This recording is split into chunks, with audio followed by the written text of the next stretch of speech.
I got this thing. I'll tell you what it is in a sec. Hey guys, welcome to the Bear's Den. My name is CODENAMEBIGBEAR, or Stuart if you want to call me by my first name. As you saw on the cold open, I have received something new.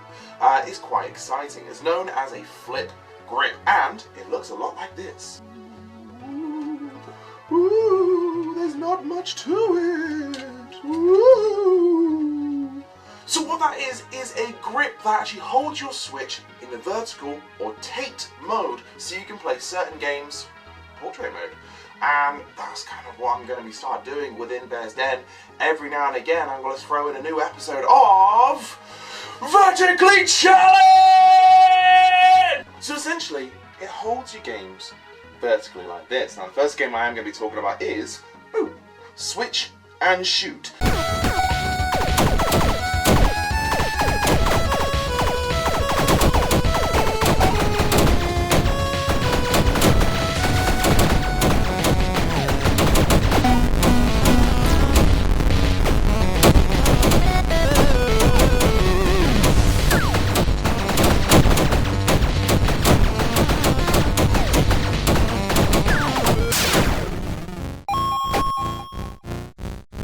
This is a really fun and just kind of, to quote the developers, an annoyingly addictive game.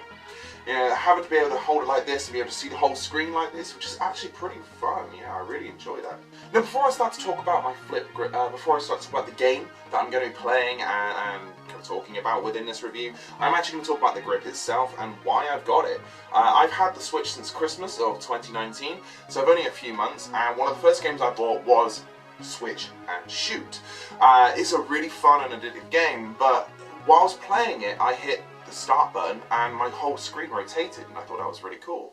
So I looked into a bit more, and so there's quite a lot of games that you can play vertically. For instance, pinball games, the old arcade games have actually got Donkey Kong on there, which is really cool to have in that mode as well. And it just makes it, for me, makes quite a bit of difference. It really makes the fact that you can feel the whole screen with the game is just awesome.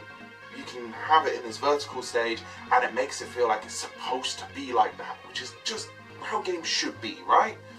But the reason I've chosen this game to review first within Vertically Challenged, which by the way I will eventually throw in some challenges and stuff on that one, but I just like the name, it was quite cool.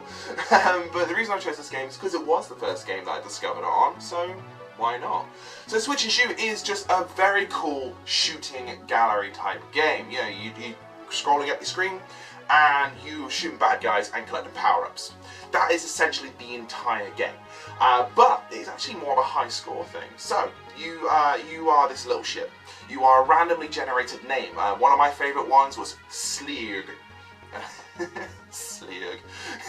But it's a really cool game, annoyingly addictive as the developers have said, and all you do is hit one button. That is it, you hit one button in its entirety. You shoot and you change direction. Now there can be an issue obviously, because once you hit the end of the screen, what's going to happen? You're just going to bounce back? Nope, you do this.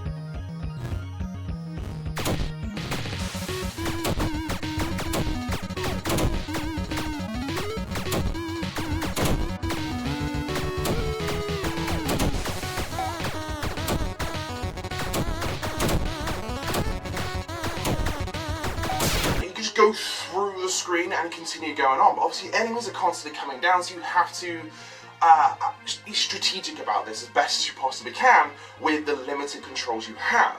Not only this, you have to collect power-ups at the same time, so you start off with tiny little bullets, one little plus sign comes down, you pick one up, your bullet gets bigger, then the bullet gets bigger on this next power-up, and then eventually starts splitting into multiple bullets, and so on and so forth. So eventually you get a laser, which kind of sweeps the entire screen, but once you have that, that's when something different changes about the game. You actually get kind of force field things down the side. It's force field screens. If you want to go across the screen to go across, you just can't do that anymore. You just cannot zip across the screen once that's there. The whole point of that bit is to make you get another power up so you can get hyperspace to get to the next stage and continue fighting and continue fighting. Now I've only ever got to stage 3. I'm not very good at this game, but stage 3 you do get shields as well. which is cool. You get a blue alien or whatever colour it is you've designed it to be, and it drops a shield. You pick that up, that gives you an extra hit point, which is awesome. And eventually there is a boss. Now, I said I'm not very good at this game. I've not got to the boss. But what I can tell you is my highest score, which is 229. That's it, 229 enemies. On here, there are much higher scores of like the millions. I say millions, it's more like the 900s kind of thing. But there's loads of options you can do on this game. You can change the colour palette, you can change the sound. You can change the sounds? No, you can't change the sounds, that's rubbish. You can change the language, obviously. But changing the colour palette is really easy as well. You can do that on the fly. You can just hit the left ZR, ZL. You hit one of the shoulder buttons, and it just kind of changes to a different palette each and every time. You can also customize that to exactly what you want.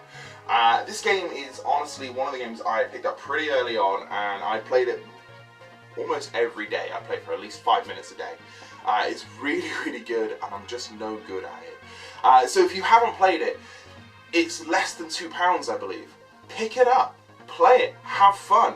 And if you want to know a bit more about my Switch grip, this one I got is actually off Etsy. There will be a link down below. The guy who sold it got it to me in just a couple of weeks, which is pretty awesome.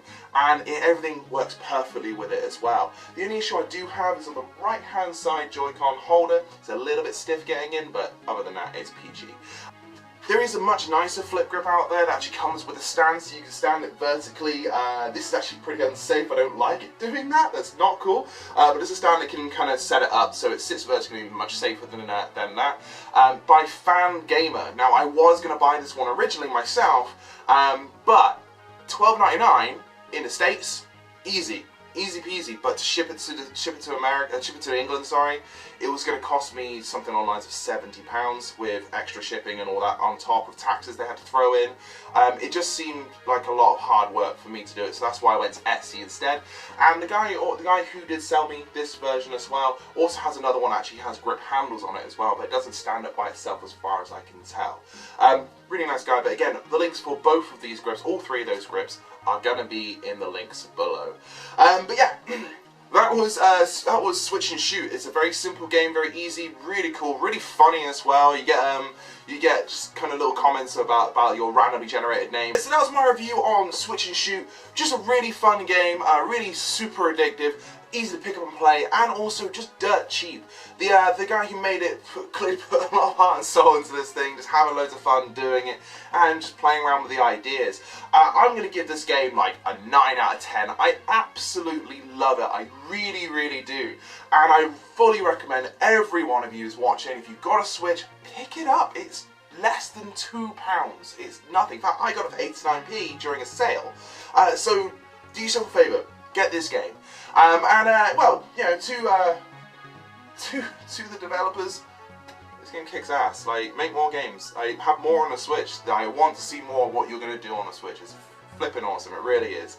But guys, have yourself a really great day, and just basically, be nice to each other, yeah?